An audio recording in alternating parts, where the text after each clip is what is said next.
अस्सलामुअलैकुम dear students, welcome to Punjab technical and science academy. Students, हम एक नए कोर्स का आगाज़ करने जा रहे हैं, क्रिएटिव डिज़ाइनिंग। इसमें आज हम ग्राफिक डिज़ाइन के अंदर लेक्चर नंबर 1 डिस्कस करेंगे, इंट्रोडक्शन टू ग्राफिक डिज़ाइन। ठीक है, इसमें मुख्तलिफ कोर्सेज, इस कोर्स के अंदर जो है ना हम कोरल ड्रा, फोटोशॉप वगैरह के हवाले से भी डिस्कस करेंगे। तो सबसे पहले जो है हम आज इंट्रोडक्शन टू ग्राफिक डिज़ाइन को जो है वो डिस्कस करेंगे। तो सबसे पहले graphic design is a craft, ठीक है, where professional create visual content to communicate message by applying visual page layout techniques. Designers use typography and picture to meet user specific need and focus on the logic of displaying element in interactive design to optimize the user experience। यानी अगर हम बात करते हैं तो graphic designing जो होती है ये एक क्राफ्ट है, ठीक है ना। एक काम पर हम लेक्चर के ऊपर आते हैं कि हमारा सबसे पहले ग्राफिक डिज़ाइन में डिज़ाइन के हवाले से क्या डेफिनेशंस बनती हैं।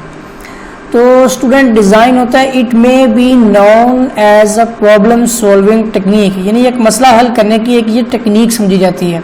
It may also known as a drawing, map, plan, ideas या आइडिया एटसेट्रा। इसे हम ड्राइंग में इस तरह की डिज़ाइन जो होती है, ड्राइंग इसमें नक्शा, ठीक है, मंसूबा बनाते हैं, मतलब प्लानिंग करते हैं, फिर कोई हमारा इसमें आइडिया, कोई ख्यालात, तसव्वुर वगैरह भी आ जाता है। Sometime it may be an idea that you present in visual form, ठीक है। कभी कभी ये ख्याल हो सकता है कि हम इसे ज़ाहिरी शक्ल में पेश करते हैं, ठीक है। तो इट विजुअल कम्युनिकेट, ये कम्युनिकेशन, इसकी जो ज़ाहिरी जो हम मतलब के तफसील देखते हैं, तो मतलब ये एक तरफ से देखा भी जाए तो एक ज़ाहिरी तहसील ही होती है, ठीक है ना। यानी मवासलात होती है, हम किसी के साथ रब्ता कायम करते हैं, किसके ज़रिए से करते हैं? तस्वीर के ज़रिए से। It may B an arrangement of elements in such a way that it serves a function and hold a specific form और शेप। यानी ये जो आपके एलिमेंट्स होते हैं, जो अनासर होते हैं, इनका यानी कि बंदोबस्त इस तरह से होता है कि इनसे हम किसी तरह का कोई काम लेते हैं और वो काम हमारा कोई एक ख़ास शक्ल ये सूरत में हो सकता है, ठीक है। यानी ग्राफिकली पिक्चर्स की बात हो रही है। नेक्स्ट, डिज़ाइन के हवाले से एक और चीज़ डिस्कस करते हैं कि design is the method of putting form and content together. यानी डिज़ाइन एक साथ फॉर्म और मवाद डालने का तरीकाकार है। इसमें आप मतलब कोई फॉर्म यानी कोई शक्ल, कोई चीज़ डाल सकते हैं, कोई कंटेंट्स यानी कोई डाटा इसके अंदर आप फीड कर सकते हैं। डिज़ाइन जस्ट एज आर्ट, ठीक है, ये एक आर्ट की तरह है, ठीक है। Has multiple definitions, there is no single definition. इसकी बहुत सारी तारीफें आती हैं, कोई एक नहीं हम कह सकते कि ये इसकी डेफिनेशन है proper. Design can be art, ठीक है, कि डिज़ाइन जो है इसमें हम मतलब कि कोई आर्ट हो सकता है इसके अंदर, ठीक है। डिज़ाइन कैन बी एस्थेटिक्स, आप कह सकते हैं कि इसमें हम बहुत सारी जमालियात हो सकती हैं, बहुत सारी चीज़ों का मजमूआ हो सकता है। डिज़ाइन इज़ सो सिंपल, यानी सादा भी हो सकता है, इतना सादा हो सकता है। Why it is so complicated, और कुछ इतने होते हैं जो बहुत ज़्यादा पेचीदा भी हो सकते हैं। अब बात करेंगे फंक्शनल जो डिज़ाइन होते हैं, ये क्या होते हैं कि functional design is the design that deliver some message through visual communicate. यानी ज़ाहरी तौर पर हम किसी के साथ जो मतलब कम्युनिकेशन करते हैं, तो उस मकसद के लिए जो डिज़ाइन बनाए जाते हैं उन्हें फंक्शनल डिज़ाइंस होते हैं। जैसे ठीक है, नीचे आप देख सकते हैं पार्किंग का नो पार्किंग, ठीक है, और एटसेट्रा, यहाँ पे smoking no smoking, etcetera etcetera, ठीक है। तो यानी कि अगर वहाँ पर आप कोई रेस्ट्रिक्ट लगा दें कि जी हार्न नहीं बजाना, आपने पार्किंग नहीं यहाँ पे है, ठीक है, एटसेट्रा, तो ये नो स्मोकिंग है, तो आप इस तरह की जो डिज़ाइंस देख सकते हैं, इन्हें हम फंक्शनल डिज़ाइंस कहते हैं। फंक्शनल डिज़ाइन के बाद हमारे स्टैटिक डिज़ाइन जो आ जाती हैं, जिसमें जमालियात यानी बुनियादी असूल, इसमें कुछ असूल हमारे आते हैं कि aesthetic is a core design principle. जो असूल होते हैं डैट डिफाइंस अ डिज़ाइन यानी प्लीजिंग क्वालिटीज़, ठीक है। क्वालिटीज़ के हवाले से इसमें कुछ खसूसियात होती हैं, यानी खुश लोगों को मतलब के पुरलुत्फ करने वाले जो आपके डिज़ाइंस होते हैं उनके बारे में बात हो रही है। एंड विजुअल्स ये ज़ाहरी होते हैं, ठीक है। और उसके बाद फिर एस्थेटिक इंक्लूड, इसमें जो शामिल होती हैं फैक्टर्स जो भी हमारे मतलब के फैक्टर्स होते हैं, सच एज बैलेंस, जिसमें आप कह सकते हैं तवाज़ुन होता है। फिर कलर्स, उसमें रंग होता है। मूवमेंट, इसमें कोई हरकत होती है, ठीक है। पैटर्न, उसका कोई पैटर्न होता है, ठीक है ना, उस मतलब कोई एक जिसे आप कह सकते हैं डिज़ाइन का एक फॉर्मूला।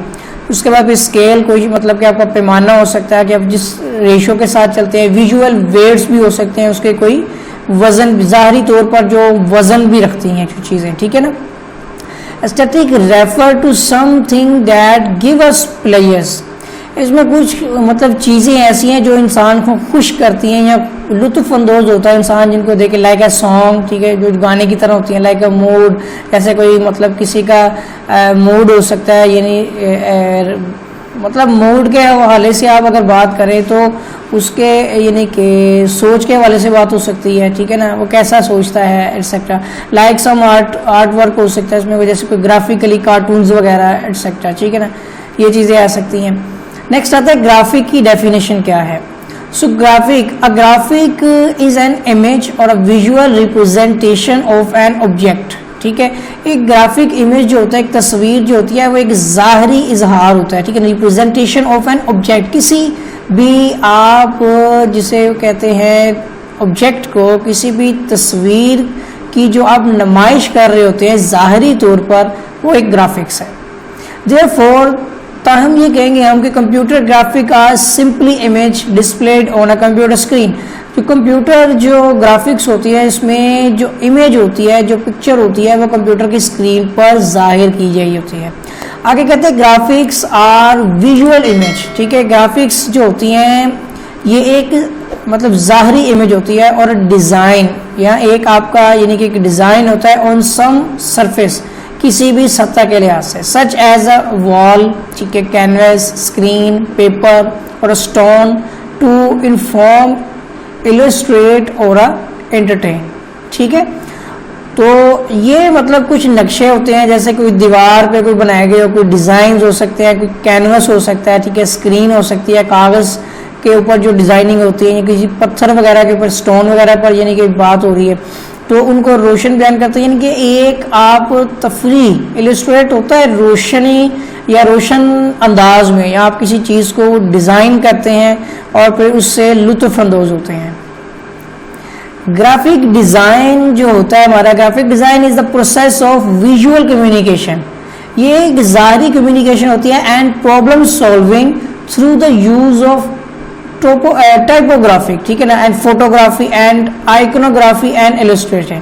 यानी अगर आप इसके बारे में बात करें कि जो आपका ग्राफिक डिज़ाइन है, इसमें क्या चीज़ें होती है, इसमें फोटोग्राफी होती है, ठीक है, इसमें आपकी जो है टाइपोग्राफी होती है। आप कोई चीज़ लिखकर आप ग्राफिक्स बना सकते हैं, आप कोई फोटो को एडिट करके ग्राफिक्स बना सकते हैं। फिर उसके अंदर आ जाता है आपका कि आप इसके अंदर आइकनग्राफी, ठीक है ना, जैसे आप कोई मतलब कि लोगो वगैरह बना सकते हैं, और फिर आप इलस्ट्रेशन या आप कोई मतलब जिसे कहते हैं मतलब वो जैसे हमने बताया था कि रोशनी अंदाज में, ठीक है ना, मतलब इफेक्ट्स वगैरह। उसके बाद आता है graphic designing is the process of combining text जो होता है ना, टेक्स्ट यानी जो आप लिखते हैं कोई मतन, ठीक है ना, कोई टेक्स्ट लिखते हैं, एन इमेज और अ शेप, ठीक है ना, कोई टेक्स्ट कोई मतन हो सकता है, कोई इमेज कोई आपकी तस्वीर हो सकती है, और कोई शेप यानी कोई आपकी पिक्चर्स हो सकती है, टू कन्वे द मैसेज, जिसके जरिए से हम कोई पैगाम पहुंचाते हैं, और आइडियाज़ या कोई हम जो है आइडिया अपना जो मतलब कि जो हमारा आइडिया होता है, जो तस्वर होता है टू द व्यूअर, जो हमारा जो सामीन, जो हम सामीन तो नहीं कहेंगे इसके अंदर, जो हमारा मतलब कि इस चीज़ को नाज़रीन जिसे कह सकते हैं, जो देखने वाला होता है, उसको हम एक इमेज के अंदर किसी टेक्स्ट, कोई पिक्चर, कोई शेप के जरिए से कोई पैगाम जो है वो हम पहुंचा रहे होते हैं। What is creative design? Creative कहते हैं तख्लीक को, ठीक है। Creative design is a computer generated imagery and digital animation created to visualise a potential product. यानी तख्लीकी डिज़ाइन जो होता है, जो कंप्यूटर के अंदर हम तख्लीक करते हैं किसी तस्वीर या डिजिटल आप कह सकते हैं इसके अंदर एनिमेशन, जो कोई चीज़ हरकत कर रही होती है उसके ज़रिए से, ठीक है ना। और ये ज़ाहरी तौर पर जो है यानी डिजिटल जो होती है ये यानी कि ज़ाहरी तौर पर हम उसको बनाते हैं कोई प्रोडक्ट की शक्ल में, या कोई एक ज़ाहरी प्रोडक्ट भी कह सकते हैं हम इसको, ठीक है ना, जो कि मतलब बहुत ही यादगार होती है, मतलब आगे मेमोरेबल आएगी। The creative design include design that are unique, ठीक है ना। ये क्रिएटिव डिज़ाइन होती है ना, ये बहुत मतलब इसमें मुनफरद यूनिक होती हैं, जो मतलब कि किसी से मैच नहीं करती, अफेक्टिव होती हैं यानी कि मौसर होती हैं, जिससे लोगों पर असर पड़ता है, ठीक है। मेमोरेबल होती हैं, यादगार होती हैं। It involves going out of your way, ठीक है, टू मेक इट यूनिक। इसमें हम क्या करते हैं कि इसको मुनफरिद बनाते हैं, और इसके मतलब कि मुनफरिद बनाने के लिए हमें जो है ना जिसे कह सकते हैं कि इसके रास्ते से हटना पड़ता है, यानी कि कुछ ऐसा हटकर बनाना पड़ता है कि it can involve a handmade, ठीक है, जैसे कि वो कोई हाथ से तैयार करदा चीज़, कस्टम फाउंड, इसके अंदर हम कोई मतलब कि कस्टम हाथ से तैयारशुदा कोई भी कस्टम या कोई दूसरा ऐसा फ़ॉन्ट, यानी आपको पता है आजकल कस्टम फ़ॉन्ट डाउनलोड भी करते हैं और उस फ़ॉन्ट को अप्लाई भी कर लेते हैं। ड्राइंग अ लोगो, कोई हम लोगो को मतलब बनाते हैं कस्टमाइज करते हुए, और मेकिंग डिफरेंट आइकनग्राफी, और मुख्तलिफ किस्म के जो हम यानी कि आइकनग्राफी जो होती हैं, यानी शोभा नगार जिसे आप कह सकते हैं, कोई भी लोगो वगैरह का इफेक्ट्स होता है। टू हेल्प योर क्लाइंट, जो हमारा जो क्लाइंट होता है ना, जो हमारा मुवक्किल होता है, यानी जो हमारा कस्टमर होता है, उसको हम stand out in their industry, अपनी इंडस्ट्री में रहते हुए हम उसको मुख्तलिफ किस्म के handmade customise found drawing logos और मुख्तलिफ किस्म के आइकनग्राफी करते हुए, जिसे आप कोई यानी टेक्स्ट को ग्राफिकली शक्ल देकर बना रहे होते हैं, तो उसके ज़रिए से हम उसको जो है वो अपनी तरफ अट्रैक्ट करते हैं। कैरेक्टरिस्टिक्स ऑफ यानी कैरेक्टरिस्टिक्स खसूसियात है of good design are that it is, जैसे मेमोरेबल यानी यादगार होनी चाहिए, क्लियर होनी चाहिए, साफ होनी चाहिए, ठीक है ना, वाजिया, क्रेडिबल होनी चाहिए, यानी मोतबर होनी चाहिए, बहुत ही यानी कि अच्छी तस्वर हो, रेलिवेंट हो, उससे रिलेटेड हो, मुतलका हो, स्पेशल एंड यूनिक हो, यानी खसूसी होनी चाहिए और यूनिक होनी चाहिए यानी अनोखी, ठीक है। उसके बाद एलिमेंट ऑफ ग्राफिक्स में आ जाती हैं हमारी लाइंस, ठीक है, जैसे लाइनें लगाते हैं, ठीक है, शेप्स आ जाती हैं मुख्तलिफ किस्म की, जैसे रेक्टेंगल और दूसरी आपकी सर्कल, एलिप्स वगैरह एटसेट्रा, ठीक है। उसके बाद फिर आपकी आ जाती है टेक्सचर्स आ जाती हैं, कोई टेक्स्ट लिखते हैं आप, स्पेस आ जाती है, उसमें कोई मतलब आप खला वगैरह बना लेते हैं, मतलब कोई खाली जगह बनाते हैं, उसके अंदर आप इफेक्ट्स देते हैं, फॉर्म्स हो सकते हैं आपके, टाइपोग्राफी हो सकती है कि आप टेक्स्ट को यानी ग्राफिकली शक्ल दे रहे होते हैं, और आपके कलर्स वगैरह हो सकते हैं, इफेक्ट्स, ठीक है। ये एलिमेंट्स हैं, आंसर्स हैं। उसके बाद आ जाता है कि लाइन की डेफिनेशन होती है कि line are used a road map to direct the viewers eye movement, ठीक है। लकीरें जो होती हैं, जो लाइंस जो होती हैं, ये मैप में बतौर नाजरीन जो होते हैं ना, जो हमारे जो मतलब देखने वाले होते हैं, उनकी आंखों में कोई नकलो हमल, इनके आप कह सकते हैं नकलो हरकत कह सकते हैं उसको, सॉरी, नकलो हरकत करती हैं जैसे कोई चीज़, तो वो इसमें हमें नजर आती है। दी कैन एग्जिस्ट, इनका जो वजूद होता है ना, वो इनके वो जो मौजूद होती हैं, ऑन देयर ओन, वो अपने लिहाज से मौजूद होती हैं, और भी employed to create textures and movement to connect information, जिसके जरिए से हम हदायत जो है वो पहुँचाते हैं, टू डेमरकेट स्पेस और even to create a desired mood, ठीक है ना। डिजायर्ड मतलब अब अपने जो हैं मालूमात को किसी भी किस्म की मतलब इसके अंदर कोई साख्त होगी, कोई हरकत होगी, उसमें पैदा करते हुए, मतलब आप इफेक्ट्स क्रिएट करते हुए जो है ना इसके अंदर, तो आप कोई भी चीज़ डिज़ाइन करते हैं, जिनके लाइन को ड्रॉ करते हैं, उसमें कोई इफेक्ट्स क्रिएट करते हुए, कलरिंग करते हुए। लाइन कैन बी वर्टिकल, जिनकी आपकी अमूदी भी हो सकती है, हॉरिजॉन्टल भी हो सकती है, अफकी भी हो सकती है, डायगोनल्स यानी आपकी ये तिरछी भी हो सकती है किसी एंगल पे, और सर्कुलर गुलाई में भी हो सकती है। पैटर्नड होती है, यानी पैटर्न कहते हैं जिसमें कोई आपका पैटर्न यानी इन्वॉल्व हुआ हो, कोई हैश डिज़ाइन आप बनाया हो। फ्री हो फॉर्म और सॉलिड, फ्री फॉर्म भी हो सकती है, मतलब कि लाइट वेट, और सॉलिड ठोस भी हो सकती है। और we can use line for division, हम इसको मुख्तलिफ किस्म में डिवाइड भी कर सकते हैं, ठीक है। We can use line to connect two things, दो चीज़ों के साथ इसको जोड़ भी सकते हैं। We can use line to create hierarchy आप कह सकते हैं, तो मतलब इसके हवाले से होता है कि लाइन को हम दर्जा बंदी के लिहाज से मुख्तलिफ यानी कि हम लाइन का इस्तेमाल भी कर सकते हैं मुख्तलिफ दर्जा बंदी के लिए, ठीक है ना। तो इसमें मतलब जो चीज़ें हमारी यूज़ हो रही होती हैं ना, दो चीज़ें जो होती हैं, एक तो आप मरबूत करने के लिए लाइन का इस्तेमाल करते हैं, जैसे कनेक्ट टू टू थिंग्स, दो चीज़ों को जोड़ना, फिर एक आप इसके अंदर कोई भी यानी कि हम दर्जा बंदी ऐसे एक जैसी खूबी पैदा कर सकते हैं, ठीक है। तो हेयर इज जो आपका इसमें लफ्ज़ आता है ना ये एंड वाला हाय रेडची, तो इसका मतलब होता है कि इसमें कोई हम दर्जा बंदी यानी उस जैसी कोई खूबी पैदा कर देना। नेक्स्ट आता है शेप, ये शक्लें होती हैं जो हमारी shape can be geometric, abstract, stylized और as they occur in nature they give volume to the forms in a design. You can make use of textures, lines, colour and alterations होगी in values to डिस्कर्न जो आपका आ जाएगा इसके अंदर shapes. तो ये शक्लें होती हैं इसमें कोई आप मतलब ज्योमेट्रिकली हिस्से बनाते हैं तजीदी, ठीक है ना, स्टाइल्स बनाते हैं इसके अंदर जिसमें मुख्तलिफ किस्म की मतलब आप कहते हैं स्टाइलिंग पाई जाती है, खूबियाँ पाई जाती हैं, नेचर्स जो नहीं उसकी कोई फितर के लिहाज से उसके लिहाज से, और वो ये डिज़ाइन जो होता है ये मतलब किस्म के फार्मूलों का मजमूआ होता है, ठीक है ना, उन पर यानी कि उसमें मुश्तमिल होता है। और फिर शक्लें जो डिज़ाइन जिसके अंदर हम जो शेप्स बना रहे होते हैं उनकी कोई ना कोई वैल्यू होती है, उनकी कोई मतलब शेप होती है, कोई साख्त होती है, ठीक है ना, कोई स्ट्रक्चर होता है इनका, इनकी कोई लाइंस होती हैं, फिर उनके कोई कलर्स होते हैं, रंग्स वगैरह होते हैं, ठीक है। तो उसके लिहाज से हम इसमें तब्दील करते हुए इसको डिज़ाइन करते हैं। फिर आता है टेक्सचर, जैसे नाम से ज़ाहिर है टेक्सचर जो होता है ये आप बनावट के लिहाज से ग्राफिकली डिज़ाइन बोलते हैं। आप कोई टेक्स्ट लिखते हैं जिस पे आप कोई इफेक्ट क्रिएट करते हैं तो ये टेक्सचर होता है। Texture is a powerful graphic design tool use to enhance design, enhance करते हैं हम उसको बढ़ावा देते हैं, इसको बढ़ाते हैं टेक्सचर, यानी किसी भी टेक्स्ट को इनके बढ़ावा देने के लिए इसको हम डिज़ाइन कर रहे होते हैं, ठीक है ना। तो उसके बाद ये बात कर रहा होता है इसके अंदर कि with detail necessary for creating visual impact it delivers a sense of feels especially with two-dimensional images. In graphic design, texture can take the form of layer or gradation of text lines or a shape.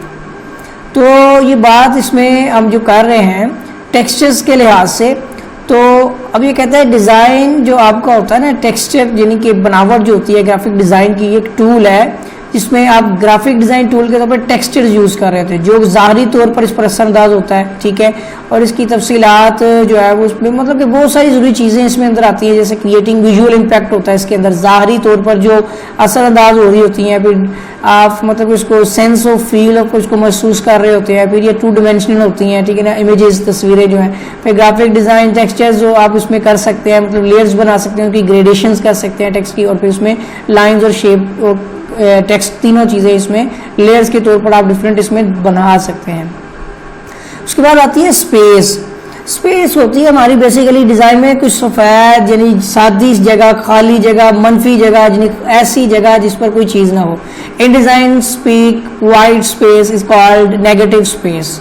It can be used to connect, separate or maximize the relationship between the elements making up the design. Negative space create groupings, enhance expressions and emphasizes heritage. Space can also be used to give the illusion of depth or a multi dimensions.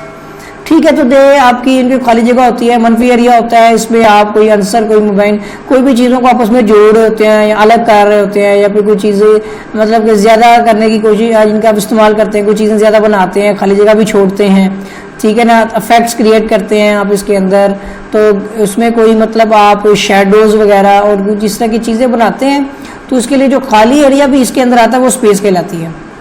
Next size आता है हमारे पास, तो size के तो आप भी अच्छी तरह जानते हैं कि साइज़ क्या होता है, ये मतलब डिमेंशन तौर पर आप साइज़ कहते हैं, फालियत के तौर पर, फंक्शनैलिटी के तौर पर। तो the functionality of a graphic design layout emphasizes heavily on size. Use size to draw attention to the most important element in the design. Typically a larger size invites the most attention. Different size within the same graphic design or a layout creates a hierarchy or a dominance. Use variations in the size of guide the viewer's eyes through the path you want to take. अच्छा, अब ये क्या चीज़ है कि graphic design जो होती है इसमें आप मतलब कि फंक्शनैलिटी के तौर पर, अफादियत के तौर पर, फ़ालियत के तौर पर आप इसके साइज़ बहुत ज़्यादा मतलब जोर हम देते हैं, फिर साइजेस हम बहुत ज़्यादा हैवीली बहुत ज़्यादा इसके साइज़ पर हम जोर देते हैं. यूज साइज टू ड्रॉ, हम इसके अंदर जो है डिज़ाइन करते हैं, यानी कि जिसमें हम इसको तरगीब देते हैं कि इस चीज़ को साइज़ को बहुत ज़्यादा, क्योंकि ये डिज़ाइन का एक बहुत ही अहम एलिमेंट है. और टाइपिकली तौर पर अगर हम आम तौर पर बात करें तो ये एक बहुत बड़ा साइज सबसे ज़्यादा तवज्जो की अहमियत का हामिल होता है. ठीक है ना, मोस्ट अटेंशन, यानी जितना ज़्यादा साइज होता है हम उसको यानी कि देते हैं ताकि हमारा ग्राफिकली इमेज जो है बहुत अच्छा बने. डिफरेंट साइज होते हैं मुख्तलिफ किस्म के, और उसके अंदर फिर जो है एक जैसे ग्राफिक डिज़ाइन होते हैं, जैसे लेआउट्स क्रिएट करते हैं हम. ठीक है, और फिर उनमें एक जैसी जो है हम खूबी पैदा कर रहे होते हैं. ठीक है ना, यानी एक जैसी उसके अंदर जो आप कह सकते हैं दर्जा बंदी होती है, ये कैटेगरीज होती हैं. उसके बाद मुख्तलिफ किस्म के जो साइज होते हैं उनमें यानी कि हम जो आँख, इंसानी आँख होती है ना, जैसे नाज़रीन देखते हैं, यानी व्यूवर्स आइज़, नाज़रीन की आंख से या उनकी आंख से, व्यूवर्स की आंख से या व्यूवर के नज़रिए से कि जिस रास्ते पर ले जाना चाहते हैं उसकी रहनुमाई के लिए साइज मुख्तलिफ हालतें इस्तेमाल हो रही होती हैं. ठीक है ना, जैसे थ्रू द पाथ हम इसको ले रहे होते हैं. उसके बाद वैल्यू आ जाती है एक, मतलब कि इसका जिसे आप कह सकते हैं वैल्यू, कदर. This refers to how dark और लाइट, क्या मतलब कि इसमें मतलब कि डार्क है, लाइट है, in terms of colours, colour के लिहाज से. Something is in a monochromatic image, value is used to define the shape and texture of a design element. Value comes in handy when you want to convey the illusion of movement or bring one element into sharp focus while another records into the background. यानी आप अगर value की बात करें तो इसमें आप इसमें मतलब कलर्स के हवाले से अगर आप देखें तो हम देखते हैं कलर्स कुछ डार्क होते हैं, कुछ लाइट्स होते हैं, ये कलर्स हैं. समथिंग्स कुछ, और इसके अलावा कुछ इमेज के इफेक्ट्स होते हैं. फिर उसके अंदर कुछ शेप्स बनाई गई हो तो उनमें कुछ डिज़ाइंस होते हैं, फिर उनमें आप कलर्स देते हैं. फिर आप इसके अंदर कुछ शेडोज, कुछ बैकग्राउंड बना रहे होते हैं. ठीक है ना, तो उसके बाद ये वैल्यू जो चीज़ होती है इसमें हम जो है इफेक्ट्स देख रहे होते हैं, यानी कि इसमें कितने आपने शेडो क्या देना है, आपने रोशनी मतलब डार्कनेस, लाइटनेस कितनी रखनी है. ठीक है, जिसके ज़रिए से हमें इमेज के हवाले के बारे में पता चल जाता है ना. देखें इसका बैकग्राउंड क्या रखना है, अपने लाइट्स रखना है, इफेक्ट रखना है. जैसे अभी इस टेक्स्ट के बैकग्राउंड पे कलर आप देख रहे हैं तो ये भी सारी चीज़ें इसके अंदर आती हैं वैल्यूज़ में. उसके बाद आता है हमारा कलर्स. लास्ट टॉपिक होता है कलर्स. कलर ही बेसिकली वो चीज़ है कि जिसके ज़रिए से हम दूसरों को अपनी तरफ अट्रैक्ट कर सकते हैं. ये पीपल प्रोसेस कलर जो है सबकॉन्शियसली. ठीक है ना, यानी कि लोग शौरी तौर पर जो होता है ना रंग पर यानी कि कार्रवाई करते हैं. असल बेसिकली चीज़ रंग ही इफेक्ट पैदा कर रहा होता है टू एस्टेब्लिश मूड. लोगों का जो मूड होता है उसमें हम यानी मूड कायम करने के लिए ही कलर देते हैं. क्रिएट अपील, उसमें मतलब लोगों में यानी कि आप अपील पैदा कर रहे होते हैं कि वो हमारी जो मतलब कि पोस्ट यानी जो इमेज है उसको देखें. जनरेट इंटरेस्ट, उनमें यानी कि हम जो है एक शौक पैदा कर रहे होते हैं. ठीक है, और एंड गेट अ मैसेज, उन्होंने कोई पैगाम दे रहे होते हैं क्रॉस. कलर्स के जरिए से is the most potent colour जो होता है ये बहुत ही पैगाम भेजने के लिए कलर जो है एक बहुत अहमियत का हामिल है. यानी आप समझ सकते हैं कि कवी टूल है. ठीक है, is a graphic design arsenal है. ठीक है ना. उसके बाद the purpose of graphic design is to capture and engage viewer interest. You don't have to use all 7 elements in a single design. It's possible to employ 3 or 4 elements and still achieve and desired effects. अभी बात हो रही है इसके अंदर graphic design में आप मतलब कि आपका मकसद होता है कि नाज़रीन में दिलचस्पी पैदा करना, यानी जो व्यूअर्स होते हैं वो उनमें एक ऐसी दिलचस्पी और में उनको अपनी तरफ आपने अट्रैक्ट करना है, अपने गिरफ्त में ले आना है ताकि वो आपकी ग्राफिक्स को अच्छी तरह से देखें. ठीक है, ताकि उनमें कोई एक इंटरेस्ट पैदा हो। और फिर आपने ये जो 7 एलिमेंट्स देखे हैं, इन 7 एलिमेंट्स को आप जो है इसमें शामिल नहीं, यूज नहीं कर सकते। जरूरी नहीं है कि आप ये सारे के सारे एलिमेंट्स ही डालें, आप इसमें कोई 4 एलिमेंट जो है वो मतलब कोई से आप इसमें डालकर अपनी मुमकिना जो है वो डिजायर यानी वो चीज़ मतलूबा जो आप असर जो है वो हासिल कर सकते हैं। ठीक है, मतलब कि कलर्स आ गया था इसमें, आपने अभी पीछे देखे हैं जिसके अंदर इफेक्ट्स वगैरह जितने भी हमने देखे, जैसे कलर आपका वैल्यू है, साइज है, स्पेस, टेक्सचर, शेप और लाइन, ये 7 एलिमेंट्स जो होते हैं, ये 7 एलिमेंट्स में आप एक 4 कम से कम एलिमेंट तो आपके मोस्टली यूज हो जाते हैं। जैसे आप टेक्स्ट लिख रहे होते हैं, कलर कर रहे होते हैं, बैकग्राउंड कर रहे होते हैं, ठीक है ना, तो आपको ये चीज़ें इसके अंदर शामिल होती हैं। ठीक है, तो उम्मीद है कि स्टूडेंट्स आपको जो है जो मतलब बेसिकली तौर पर ये एक थ्योरेटिकली एक पॉइंट ऑफ व्यू से मैंने आपको एक्सप्लेन किया। अगर हो सकता है इसमें मेरी वर्डिंग ज़्यादा आपको समझ ना आई हो, तो आप जो है अगर इंग्लिश में इसको ट्रांसलेट कर लें तो आप बेहतर अंदाज में इसको समझ सकते हैं। आज का जो लेक्चर था वो basically introduction to graphic design था, कि आपको मैं ये बताना चाह रहा था कि ग्राफिक डिज़ाइन बेसिकली जो है वो होती क्या चीज़ है। ग्राफिक्स के अंदर हमने क्राफ्ट्स, ठीक है, हैंडमेड बनी हुई चीज़ें, ठीक है, लेआउट्स, टेक्निक्स, डिज़ाइनर्स, पिक्चर्स के अंदर आप इफेक्ट्स पैदा करते हैं, ठीक है, आप इसके अंदर बैकग्राउंड चेंज कर रहे होते हैं, ठीक है, उसके बाद आप इसके अंदर कोई चीज़ ड्रॉ कर रहे होते हैं, ठीक है, तो मतलब लोगोस डिज़ाइन करते हैं, बैनर्स बनाते हैं, ये सब के सब ग्राफिक डिज़ाइन में आते हैं। तो उम्मीद है कि ये कुछ थोड़ा बहुत आपको समझ आ गया होगा। और अगर आपने मेरा चैनल सब्सक्राइब नहीं किया है तो चैनल को सब्सक्राइब कर लें और बेल आइकन पर क्लिक कर लें, ताकि आपको इसके नेक्स्ट लेक्चर्स में जो कि प्रैक्टिकली होंगे वो आसानी मिलती रहे। तो मिलेंगे एक नए लेक्चर के साथ, नई वीडियो के साथ, तब तक के लिए अल्लाह हाफिज़।